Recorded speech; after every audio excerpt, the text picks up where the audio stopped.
Just over a week ago, this country had an important trade agreement with India. Narendra Modi was visiting the UK, and it was a visit I think was unfortunately overshadowed by Trump's visit to Scotland, which was, let's be clear, not a state visit.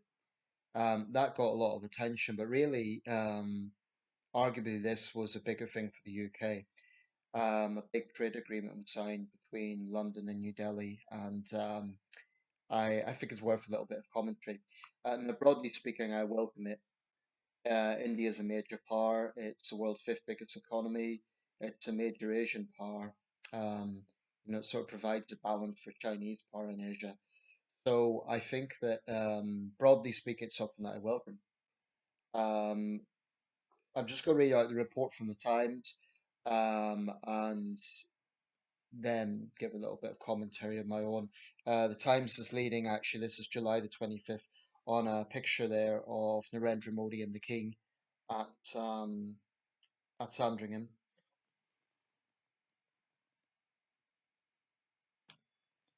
Now, when Sunak was Prime Minister, Modi and Sunak had a strong working relationship, and it looks like him and Starmer also have a good relationship. It wasn't just diplomatic handshakes, it was a big hug. So, body language matters in geopolitics, and I think that's an indication that Modi respects the UK and that that respect is reciprocated from our government. Starmer clearly recognises India as an important world player. So that's something worth bearing in mind. Modi gave the king a present in the form of a tree that symbolised the importance of motherhood. That was in honour of Queen Elizabeth II. So without further ado, I'm just going to read this out. It's not too long. So that goes into some of the details about what the trade agreement involved. So here we go. And this report is by Chris Smith, the Whitehall editor. India UK trade deal most significant since Brexit. Britain will make it easier for Indian professionals to visit on business trips. Sir Keir Starmer signed an historic trade deal that he said would boost the economy by £4.8 billion. Prime Minister met his Indian counterpart Narendra Modi at Chequers to sign a deal that cuts tariffs on a range of British exports. Starmer said the agreement was the biggest and most economically significant since Brexit, raising a historic day for both of our countries. He said, "We're sending a very powerful message that Britain is open for business," adding that the UK had unique bonds of history, of family, and of culture with India. He has, however, faced criticism for agreeing to provisions that exempt Indian workers posted to Britain from paying national insurance. Modi said that India and Britain were natural partners. He said there may be a swing and a miss at times, but we always play with a straight bat. We are committed to building a high scoring solid partnership. He added that Britain would benefit from India's skilled talent, saying that the deal would inject new energy into the service sectors of both countries, especially in technology and finance. Scotch whisky exporters are among the biggest winners, seeing tariffs halved from 150% to 75% on sales in the world's biggest market, and there are hopes of a further drop to 40%. So that's good for the Scottish whisky industry. Car tariffs will also fall, and there will be reductions for aerospace, lamb, and confectionery. Average child tariffs will drop from 15% to 3%, major reduction. Bread and services companies have been promised equal treatment with Indian competitors, while UK lawyers will find it easier to practice there. The Conservatives have criticised a provision by which neither Britons nor Indians will pay national insurance if working in the other country. Ministers insist that the provisions will have no impact on immigration. Britain is cutting tariffs on Indian food, textiles, and generic medicines. Impact assessments say the deal will boost British GDP by 0.13%. Starmer and Modi have also discussed closer collaboration on trade, defence, security, technology, and education. To me, it's all good. I mean, of course, the Tories are going to criticise it. It's politics. Um, but in any big trade agreement, there's going to be some compromise involved. Quite honestly, I don't care. I think if we have a trade agreement with the world's fifth biggest economy, it's something that is worth doing if it benefits our economy. And we're talking about India here, not China. I do think in the case of China, we need to be very, very wary in terms of national security. India is a country that it would be wrong to say that we have a glowing relationship with India. It would be wrong to say that there's never disputes. But put it this way, I think that we can work with India geopolitically right now closer than we can work with China geopolitically right now. In the case of China, I think we need to have an avenue of communication. But when you have, for example, protesters dragged into the Chinese consulate in Manchester, when you have very real espionage risks, I just don't think that we should trust China as much as the Starmer government is. India is the other major power, so it makes absolute sense to be working with them. And of course, there is a historic ties for obvious reasons. Now, I'm not going to pretend that everything's perfect. If you look at a lot of Indian networks, their overall sort of narrative when it comes to the UK is negative, particularly the likes of We On News, Gravitas, and so on. They're always trying to find a negative angle when it comes to the UK. Not so much NDTV, but We On News, they have a very anti-British agenda, but that doesn't necessarily represent the Indian state. And it doesn't necessarily represent Modi's government as much as it is quite a nationalist government. Um, if Modi's willing to work with this country, why not? There will be differences. The Sikh community in Britain certainly have issues with Modi's government. There's other issues, for instance, where we have British nationals who get into trouble in India. The Indian legal process is notoriously bureaucratic, but if we have good relations to New Delhi, it makes it easier to assist those people. Um, I know that Modi met members of the British Indian community. Um, honestly, one of the big things for Brexit was that we can stand on our own feet and we could do trade deals with other countries.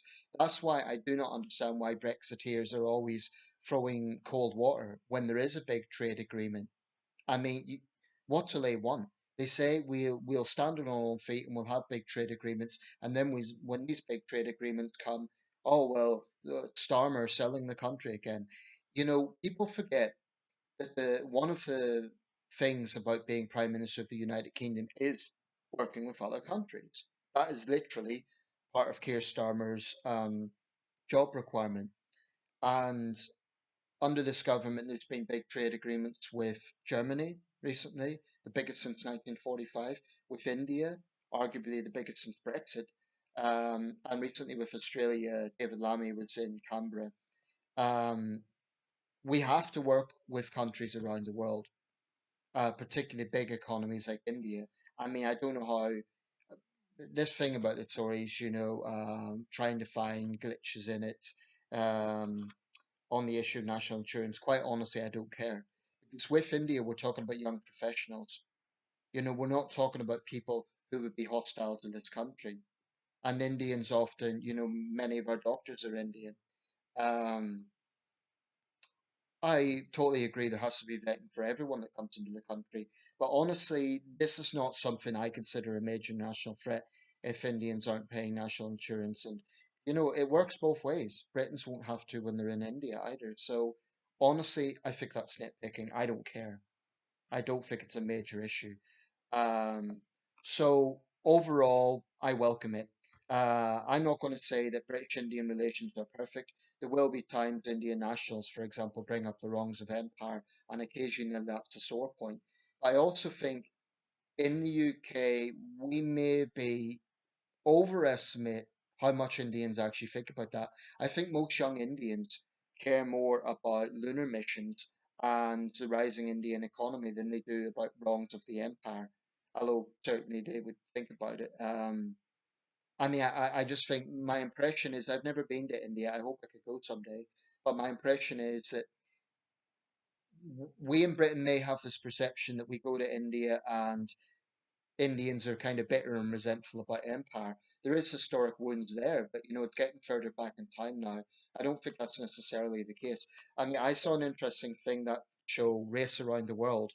If anyone's familiar with it, it's groups, well, couples, whether they be friends or siblings, parents, children, or couples. They go on these epic journeys and they have to get from one point to another, sort of on a timeline without using planes without using the phones, purely based on trains, cars, etc.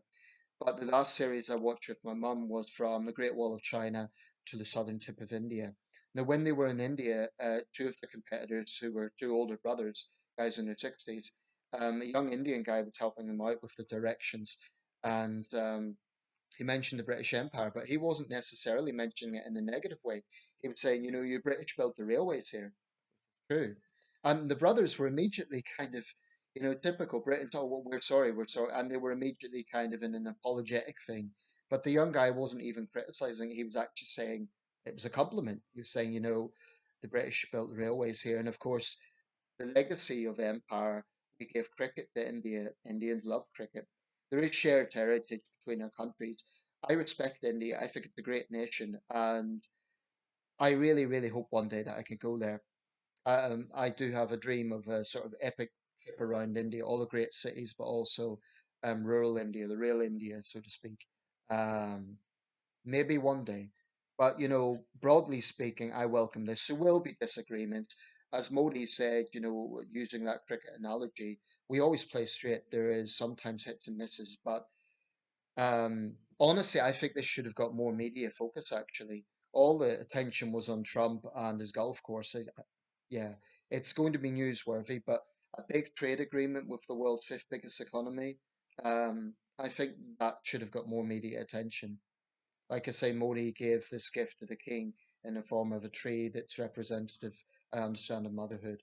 Um, Anyway, that's it. Let me know your thoughts. But British Indians were very interested in this. I don't know how much attention there was in India because New Delhi will be doing trade agreements with other countries as well. But many Indians have a connection to the UK. I should say, with that plane disaster in Ahmedabad recently, there has been shocking cases of bodies being sent to the wrong family. So the Prime Minister did bring up that issue. There will occasionally be issues coming up, but on the surface, I think this is a good thing. I mean, cutting average tariffs from 15% to 3%, that's a big thing. Credit where credit's due. I give the government credit for this. And hopefully, in the long run, it will play out well. And I don't understand why Brexiteers were complaining about it. They're the ones who said, let's stand on our own feet and make the most of Brexit. Well, that's what the government's doing. The government's literally doing what they wanted.